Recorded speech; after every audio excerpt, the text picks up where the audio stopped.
From the year 2000 to 2016, the Buffalo Bills were once again an obscure franchise. They had, count, 0 playoff wins. Then in 2017, they hired Sean McDermott and their fortunes began to change. They went from being the Buffalo Bills of the OJ era to potentially the Buffalo Bills of the Jim Kelly, Thurman Thomas era.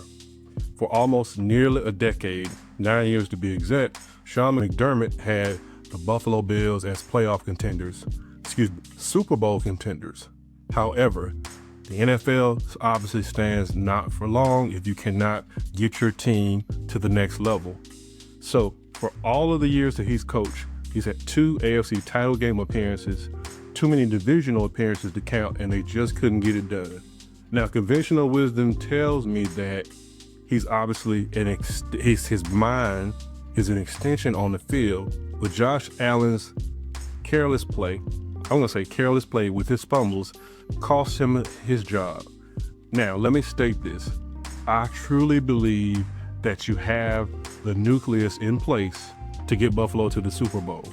But as you saw in the thumbnail, I believe Bill Belichick is actually going to be the guy for the job. And in this episode of All Things Considered, I'm going to tell you why I vouch for Bill Belichick and how the Bills brass, they need to make it happen on this edition of ATC.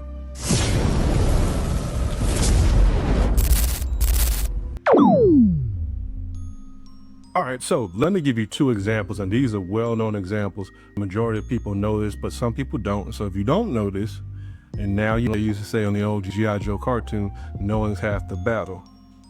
Case number 1, Jon Gruden replaces Tony Dungy in Tampa. So Tony Dungy from 1996 to 2001 was a phenomenal head coach for the Tampa Bay Bucks. He single-handedly, along with his players and draft positions and whatnot, they turned the Tampa Bay Bucks, for at that time, were a perennial loser. They were bottom of the barrel. If you were drafted or even traded to Tampa, that's where they wanted your career to die. Back in those days, Tampa was really Cleveland. Send people to Cleveland and you want their career to die. But Tampa back in the day used to be that franchise. And so Tony Dungy arrives, he gets to Tampa, and he does something miraculous. He turns things around. With drafting guys like Derrick Brooks and Warren Sapp and whatnot, you turn them into a perennial playoff contender, and then they further get themselves to a conference championship game, in which was ended in some controversy. But nonetheless, they actually just couldn't get it done with Tony Dungy. So unceremoniously, Tony Dungy, he was let go because the Bucks brass believed that he had taken them not to the promised land, but on the verge or the threshold of the promised land. And so they tried to backdoor a deal with Bill Parcells to undermine Tony Dungy, and that didn't work because Bill Parcells just wasn't going to do it. So then they had this notion, this idea to trade for Jon Gruden. They trade for Jon Gruden. They give up 2 first-round draft picks, 2nd-round draft pick, and $8 million in compensation to Al Davis. If that trade gets made and Jon Gruden comes in with an already built nucleus, but Jon Gruden's an offensive-minded coach and Dungy was a defensive-minded coach, this is what turned the tide. This allowed the Buccaneers to finally reach the Super Bowl. After beating Philadelphia in the Veterans Stadium in the cold, they go on to meet Jon Gruden's former team. Everybody knows what happened regarding that. So case number 1, Gruden replaces Dungy. And I believe if there would have been any other coach, the Buccaneers would have got trashed by the Raiders, and the Raiders would have 4 world championships. Perhaps their fortunes may be different. Next up, talk about the Dallas Cowboys. You have Mr. Incumbent, you have the all men, you have a Renaissance man and a former fighter pilot in TomLandry, the late great TomLandry. You know, he's with us. And guess what?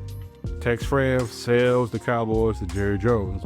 And Jerry Jones essentially cleaned house, much to a bunch of uproar.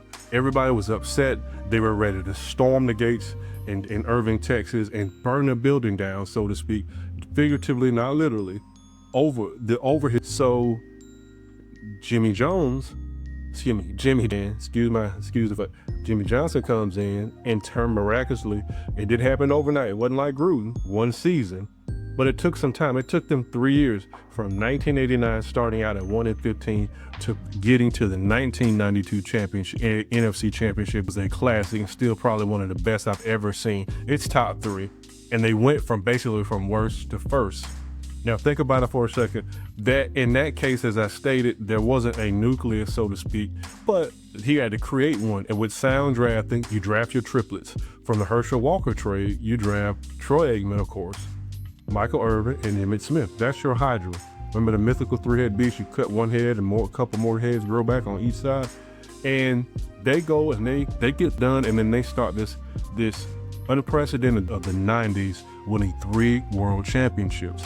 And proud. But nonetheless, I wanted to lay that out so that everybody could see that you have instances where only one person can come in and change the tide. And this is where Bill Belichick comes in at. Bill Belichick has 7 championship rings. Not 1, not 2, not a fluke, 1 or 2 fluke seasons or just living off the past. Bill Belichick had been very relevant, and up until a point where they had Mac Jones was actually playing like Drake May, but some things just started to happen, and then he lost his confidence, and then ultimately Bill was no longer in New England, and Bill is now down in Chapel Hill, Michael Jordan country, coaching the Tar Heels. Here's why I think it makes more sense for the Bills now that McDermott is out, because McDermott had 9 years, that's almost a decade, 2 conference championship appearances. Not only that, been in the divisional game, but they've been in the thick of things for a while. And I think just straight out on Sean, it ran out. You get to a certain point, and you can only take your team to a certain point, and it's just time to pivot, and it's time to just move away and move on from that. And think about it from the standpoint that you have nobody on defense. Now, you have a pretty good defense as a team. Now, collectively, the defense is good, but you don't have a great player. Bosa is not the same Joey Bosa that was drafted into the league and tore stuff up. Now, imagine them having a Max Crosby on defense, a true disruptor, sort of Bruce Smith or a Cornelius Bennett or a Nate Odoms or somebody like that had the polarizing ability to where you literally had to pick your poison. You had to pick your way that you were going to die. And just ask the Raiders and ask the Chiefs and ask the Broncos and ask the Dolphins and everybody else in the 90s when they had these star players, star components on both sides of the ball, they were a formidable foe, and that's why they made it to 4 straight Super Bowls, winning 4 AFC championships. Now, they're going to get on the Bills and say, yeah, they weren't good enough, and Marv Levy didn't get them there, but Marv Levy had something that Sean McDermott didn't have. He had a uncanny ability to motivate his players, and they never dropped that motivation. If anybody remembers the 1992 wild card game where you played the Houston Oilers and they were down 35-3, I believe, at the half, and they were able to come all the way back and win that game. That's the biggest and greatest comeback. That's due to coaching. That's due to those guys believing in their coach. And they just didn't, the Bills just didn't have it. And then not only that, right, I got to pass some blame to Josh, because Josh is running around holding the ball like a loaf of bread. First thing that you're taught as a Pop Warner or even a Pee Wee football player is ball security.